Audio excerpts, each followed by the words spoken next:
qu'il faut faire, de mon point de vue? Ça veut dire que nous devons aller vers de grands partis organisés, avec à l'intérieur des partis politiques une véritable démocratie. Ça me fait, par exemple, mal au cœur quand je vois, on dit que le Parti Socialiste, par exemple, est en train de discuter avec Khalifa Sall, ou Khalifa Sall est en train de discuter avec le Parti Socialiste. Mais il aurait dû ne jamais quitter le Parti Socialiste. Parce que Djebaka aurait dû ne jamais quitter le Parti Socialiste comme Moustapha Niasse si on avait laissé la démocratie fonctionner véritablement à l'intérieur de ces partis. Une démocratie doit être encadrée par des groupes importants et puissants. Puissants non pas en termes de vouloir éliminer les citoyens, etc., mais puissants en termes de proposition, d'organisation, de réflexion, d'engagement et d'encadrement de la société sur lequel je reviendrai tout à l'heure. Mais justement, excusez-moi de vous relancer, vous avez insisté sur véritablement la place de la femme, mais comment véritablement replacer la femme au centre des affaires pour que l'on ait véritablement un autre leadership féminin? Parce qu'on a eu des femmes comme vous qui sont sur le terrain depuis 30 ans, qui mènent le combat. On a eu Marie-Angélique Savané, on a eu les Tchoumbé Samb, on a eu les Rose Bass, les Caroline Faye. Comment aujourd'hui comment dire, construire une société où la femme, où le leadership féminin aura une place prépondérante comme au début justement des années 80-90. Mais de ce point de vue, il y a une régression, mais j'ai encore de l'espoir parce que je vois, il y a un groupe, il s'appelle groupe des féministes des femmes, où plus d'un millier de femmes, a eu à, si vous voulez, à signer véritablement. Et aujourd'hui même, je crois à partir de 12 h, il y a une grande conférence, 10 h maintenant, qu'on organise ici à la place du souvenir. Parce que simplement, les femmes ont été choquées par le fait que dans un gouvernement qui se dit un gouvernement de rupture, qu'il n'y ait eu que 4 femmes seulement avec des hommes. Et à chaque fois, en conseil de ministres, quand on sort, il y a sur 10 nominations, il n'y a que 2 femmes. Et les femmes sont partout aujourd'hui. Elles sont les meilleures même dans les études et tout. Et les femmes, moi, je suis très fière et je le dis, toutes les grandes ruptures qu'il y a dans ce pays, depuis 1977, si je n'étais pas à la base, j'étais une actrice principale de ces grandes ruptures. Mais ça ne mène nulle part. Vous êtes toujours écartés, mise au frigo en disant il ne fait pas de la... Or, ce que vous faites, c'est ça qui est la clé et l'ouverture même et des transformations sur le plan politique. Je vais y revenir. Mais le problème est qu'au Sénégal, on écarte toujours les femmes, surtout quand elles ont une certaine autonomie de pensée, une certaine vision. Elle est incontrôlable. Je me souviens, dans les années 80, 90 surtout, quand j'étais au firmament de mes revendications.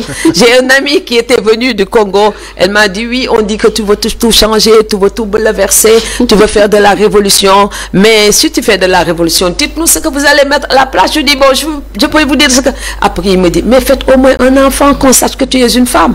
Je dis, non. Après, il me dit, si tu veux en faire un enfant. Je dis, non, j'en ferai pas. Si le bon Dieu ne le décide pas.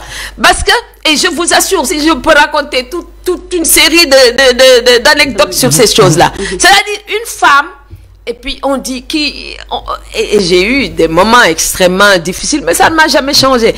Une femme doit être tranquille dans son coin, elle ne doit pas bouger, elle ne doit pas parler, etc. C'est la raison pour laquelle j'étais l'une des rares à avoir été contre la parité. Pas parce que je ne veux pas que les femmes, je veux pas les femmes soient, mais je sais qu'une fois qu'on nous met dans les instants de prise de décision en nous choisissant, on ne posera plus jamais le débat de transformation de notre société. Effectivement. Les véritables questions et débats au sein de notre société, on n'en parle plus jamais. Et pourtant, nous avons des questions fondamentales. Les problèmes de la démographie, la question de la famille, les rapports hommes-femmes au sein de la famille, ce que c'est. Et ce sont des questions fondamentales qui vont dicter l'avenir du Sénégal. La question de la démographie, j'en profite pour en parler. Supposons un couple, une famille, un ménage polygame. On ne peut pas contrôler le nombre des enfants. Ça va être difficile. Parce qu'on va se retrouver, chaque femme dira que j'aurai autant d'enfants, sinon plus d'enfants que l'autre. Déjà, il y a une rivalité de ce point de vue. Et le Sénégal, aujourd'hui, la population se gonfle de jour en jour.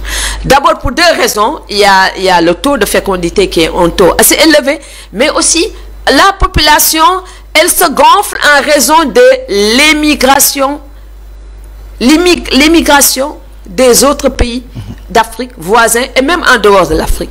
Ce qui fait aujourd'hui, quand on va dans les banlieues dakaroises, ailleurs, il y a un gonflement inexplicable de la population.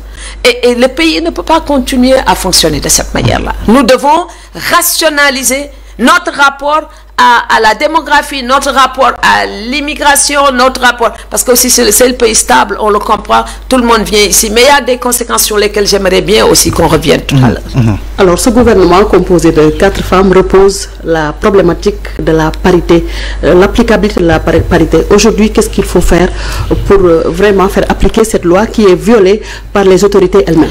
La parité, on ne l'applique que dans les fonctions, pas dans les postes nominatifs, mais surtout dans les postes électifs, c'est-à-dire dans les institutions où l'élection joue un rôle important, l'Assemblée nationale.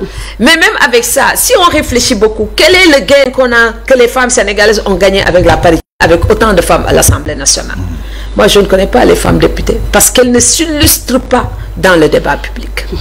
À part les Aminia Nibi et l'autre femme, les Mame Diarra femmes, l'autre, il y en a une autre. Voilà, Adji Mbergane, bon, Adji Mbergane peut-être Lucie Cissé, mais on ne les entend pas. Et on ne voit pas les lois qu'elles ont pu faire voter à l'Assemblée nationale pour faire avancer la cause de la femme. Les femmes parlent beaucoup d'autorité parentale, qu'il faut revoir le code de la famille, mais c'est parce que ces femmes n'ont pas toujours été préparées pour jouer véritablement ce rôle.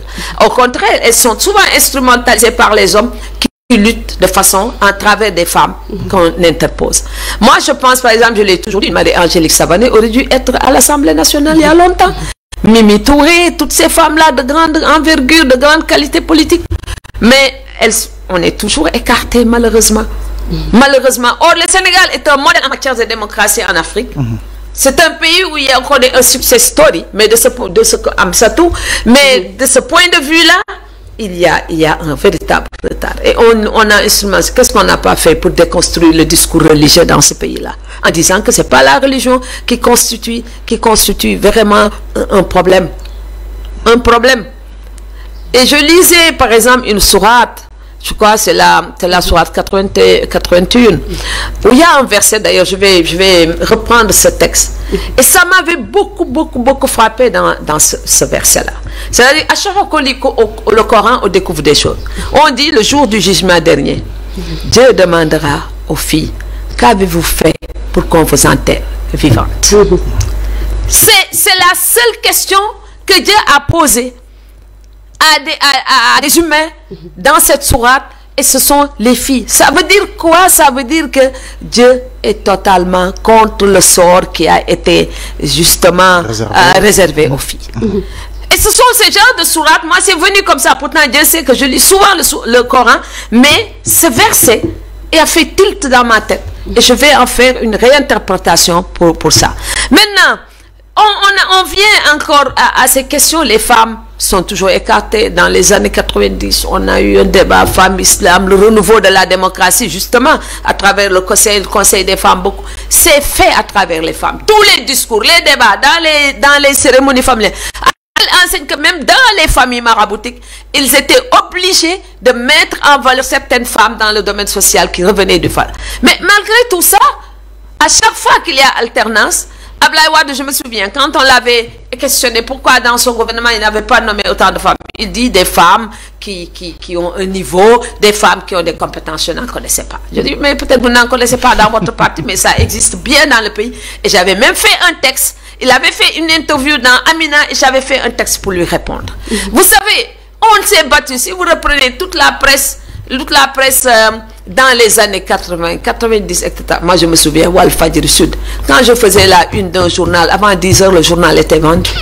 À cause des idées, des combats, des luttes. Et j'étais tout le temps en train d'écrire des contributions dans la presse.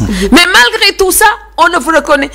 Il y a un de vos confrères qui est venu, qui a lu un ou deux de mes textes. Il me disait, mais Madame Bow, c'est la semaine dernière, je suis pas vraiment, je vous en veux. Je dis, pourquoi? Mais pourquoi vous n'écrivez pas? Je dis, mais c'est parce que j'ai écrit que vous l'avez lu.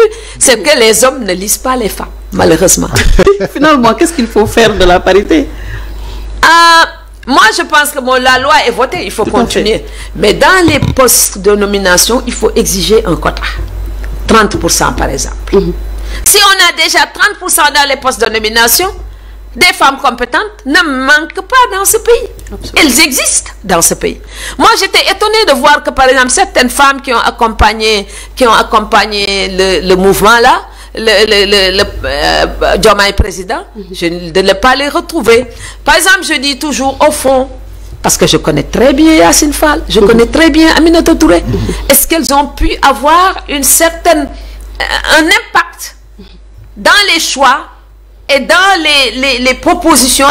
Et il fallait peut-être dire aux hommes, ah, voilà où est-ce qu'on est le Sénégal en termes de ratification de loi, de propositions, etc. On ne peut pas avoir un gouvernement où il n'y aura que 4 femmes. Moi, je dis toujours où se trouvait Aminata Touré, parce que je les connais, où se trouvait Yacine Fall. Yacine Fall a représenté l'UNIFEM ici au Sénégal, toute la sous-région Afrique de l'UNIFEM. Je connais Yacine depuis qu'elle était étudiante avec son mari Jacques Abibsi. Je les connais, je sais quel est son rôle et qu'est-ce qu'elle a pu vraiment faire en termes de droits humains, etc. Mimi Touré, n'en parlons pas, elle était dans l'ASVEB, elle était dans beaucoup de... Non, alors je me dis, où les femmes ne sont pas entendues, les femmes ne sont pas écoutées, même Aïda Mbodj. Aïda Mbodj, c'est elle qui a fait voter la loi sur la parité, après tout. Je n'étais pas d'accord toujours avec elle, mais c'est elle qui a porté la loi sur la parité. Est-ce que ces femmes-là ont pu dire aux hommes de Diomaye président, ah, oui, mais voilà où se situe la scène. Et les hommes comme les femmes ont voté pour Diomaye président. Est-ce que l'erreur ne réside pas sur cette forme de féminisation des combats? Est-ce que les femmes intellectuelles ne doivent pas s'affirmer autrement? Idem pour les femmes, comment dire, de développement, les femmes qui sont dans d'autres secteurs. Oui, elles sont dans le développement. Moi qui vous parle, les gens mettent en exergue ce que je dis sur les femmes, mais je crois que la citoyenneté, depuis les années 70, 80, dans la société civile, mon credo était la citoyenneté. D'ailleurs, je vais relancer bientôt les activités du mouvement citoyen en lui donnant une autre perspective pour l'encadrement de la société. Je vais reprendre ça. Mais les femmes, on les voit. Moi, c'était la citoyenneté. La question de la laïcité, il n'y a pas une personne qui a théorisé, je crois plus que moi, cette dimension de la laïcité. Il n'y en a pas ici dans ce pays. Vous prenez, je dis toujours aux femmes, on ne doit pas seulement parler des femmes, même la géopolitique. Nous devons maîtriser les questions de la géopolitique. Je l'ai dit au moment où on commençait à préparer les femmes à la présidentielle. Nous devons maîtriser tous les sujets. D'ailleurs, si on a occupé l'espace entre 1980, l'avènement d'Abdou Diouf, avec les politiques d'ajustement structurel jusqu'à présent, c'est parce qu'on a parlé d'autres questions et d'autres sujets. Mais même si on parle d'autres questions et d'autres sujets, ça, ils vont trouver le moyen de détruire, de démolir et de dire des choses contre les femmes. Je vois le mouvement féministe qui est en train de se mettre en place. Qu'est-ce qu'on voit? On les traite de tous les noms d'oiseaux. C'est-à-dire, on utilise, au lieu de discuter de façon sérieuse des questions, on utilise la calomnie pour détruire et ruiner toutes les idées des femmes. Or, c'est ça la base du développement et le fondement. Je le dis souvent. On ne peut pas arriver à l'autosuffisance alimentaire si les femmes ne sont pas dans l'agriculture moderne et mécanisée. C'est elles qui vont porter l'autosuffisance alimentaire. Et je me souviens, et le leadership des femmes, il n'y a pas une accumulation. Par exemple, je le disais, au moment de la décentralisation dans les années 90, il y avait une femme que j'aimais beaucoup, qui s'appelait Oulimata Tchao. Elle est décédée maintenant. Je crois qu'elle était arrivée dans les collectivités locales par le canal du Parti social. Mais cette femme, elle était d'une compétence, d'une rigueur, elle était une référence. Mais une fois qu'elle a perdu le pouvoir, on ne la regardait plus. C'est-à-dire, qu'est-ce qu'il faut faire pour les relancer? On prend une Hélène Tine, par exemple, qui a été très bien à l'Assemblée nationale. Une fois qu'elle a quitté l'Assemblée nationale, ce sont des femmes, il faut leur trouver le moyen, parce que je dis toujours, le temps politique n'est pas le temps des femmes. Les femmes, elles sont dans la société civile, elles travaillent beaucoup parce que déjà quand elles sont dans les partis politiques, elles sont marginalisées. Les femmes qui avancent sont souvent désignées par les hommes. Souvent désignés par les hommes. Et une fois que les femmes sont là, on les oublie. Les autres, il y en a quelques-unes. Je dis, mais vous vous êtes tellement battu dans le Parti Socialiste, comme Daïfatou Tunkara, comme Khalifa Altal, qu'on voit, elle a pu se renouveler dans la société civile. Mais c'était des femmes qui ont tout donné au Parti Socialiste, mais on les a jamais vues être députées ou quoi que ce soit, être nommées. À la limite, elle se retrouvait conseillère municipale. Et quand on leur posait la question, il disait que ce sont les gens qui choisissent. Chargé de la mobilisation et de la propagande, c'est pratiquement un rôle réservé justement aux femmes dans les partis politiques. Est-ce qu'on ne devrait pas, étant donné que Mariam Wanli avait déjà ouvert la voie dès 2000 en lançant sa candidature est-ce que les femmes ne doivent pas également mieux s'affirmer en créant des partis politiques? Parce qu'aujourd'hui, ce que l'on entend, soit Wardini est candidate à la mairie de Dakar, oui, nous sommes femmes, nous allons la soutenir. Est-ce que ces formes de féminisation justement des combats pour en revenir n'est pas un obstacle à l'avancée justement des femmes et à l'affirmation des femmes? Il faut une transition en tout. C'est-à-dire il nous faut une période où on va peut-être avoir... moi qui vous parle, je n'ai pas été candidate parce que simplement j'avais pas les moyens. Si j'avais les moyens, j'allais être candidate à la présidentielle, pas seulement cette présidentielle, mais depuis très longtemps. En 2000, j'ai pas voulu. En 2000, il est vrai que même Benno Alternative avec les Madjé, Mbot, on a voulu, on m'a proposé, mais je me disais, tout ce qui pouvait, c'est 2000, 2012, tout ce qui pouvait, à mon avis, c'était 2012. Tout ce qui pouvait, à mon avis, affaiblir les forces du changement, moi je ne participerai pas. Parce que je me disais qu'on allait focaliser l'opinion publique internationale, peut-être sur ma personne, tout ça. Mais le vrai problème, on était tellement fatigués de la gestion d'Abdoulaye Wade qu'il fallait vraiment trouver une solution. Et c'était pareil. Ici aussi. Et les hommes le font. De telle sorte que quelqu'un me disait, toi tu es comme un morceau de sucre dans la bouche de Macky Sall. Il ne veut pas te jeter, mais il ne veut pas t'avaler. Donc il te laisse marginal comme ça. C'était pas mon problème ça, parce que je me disais, j'ai une autre vie. Mais si j'avais les moyens et les ressources, et ce sont les hommes qui accèdent aux ressources et qui continuent à distribuer à la fois prébende et privilèges. Prébende et privilèges. Et il faut qu'on sorte de ça. C'est vrai que les femmes, elles sont tellement faibles qu'elles s'accrochent à ça. Mais il faut qu'on quitte cette situation.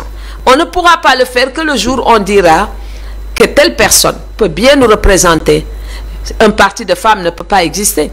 Mais qu'on se dise, après tout, telle personne peut porter, elle peut nous faire avancer. Et à partir de ce moment, on fera avancer les femmes. Mariam Boye s'est présentée, après elle a laissé tomber. Amsatou, toujours elle se présente, elle laisse tomber. C'est certainement parce qu'elle manque de moyens, c'est tout. Moi, je ne veux pas me présenter et laisser tomber. Si je n'ai pas de moyens, je reste faire. Et je sais qu'un jour, les choses changeront. Mais il faut continuer à travailler. Et c'est comme ça qu'on arrivera à quelque chose.